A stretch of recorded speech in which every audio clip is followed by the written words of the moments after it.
Hi friends, ఎలా ఉన్నారు? బాగున్నారా? నేను బాగున్నాను. మీరు కూడా బాగుండాలని దేవుని ప్రార్థిస్తున్నాను.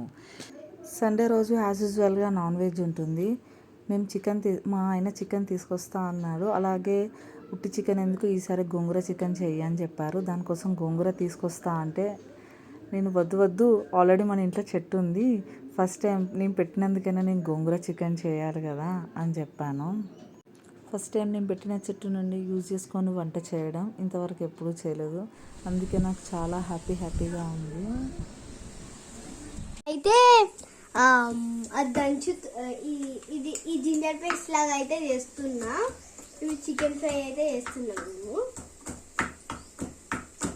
మా పాప ఫస్ట్ టైం నాకు హెల్ప్ చేస్తుంది. అది చికెన్ కదా, అందుకే హెల్ప్ చేస్తుంది. ఫ్రెష్ అల్లం పేస్ట్ దంచమని చెప్పాను, అందుకే దంచుతుంది. ఆనియన్స్ ఫ్రై అయిన తర్వాత అల్లం అండ్ పసుపు వేసేసి కలుపుతున్నాను. ఇవి కొంచెం గోలిన తర్వాత మంచిగా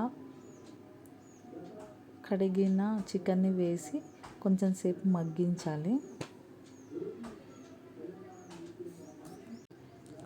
మా పాప బర్త్డే షాపింగ్ కోసం మదీనా అండ్ చార్మినార్కి వెళ్దామని చెప్పేసి వంట ఫాస్ట్గా చేస్తున్నాము. ఆ రోజు సండే, వర్షం వస్తుందేమో అని అదో టెన్షను. మా పెద్ద పాప కూడా నాతో వస్తా అని చెప్పేసి అంటుంది. తనని అలా ఇలా మాటల్లో పెట్టి చేస్తున్నా. ఎందుకంటే ఇద్దరిని పిల్లల్ని మెయింటైన్ చేయడం కష్టం కదా, అక్కడ చాలా జనం ఉంటారు, మళ్ళీ సండే రోజు.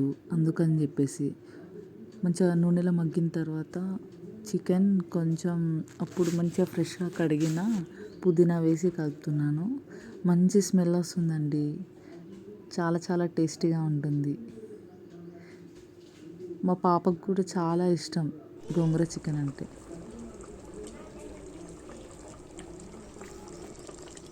గుమగుమలాడే చికెన్ బాగా తిని అది అరిగే వరకు మదీనా అండ్ చార్మినార్ వరకు దగ్గర అంతా తిరగడమే అండి.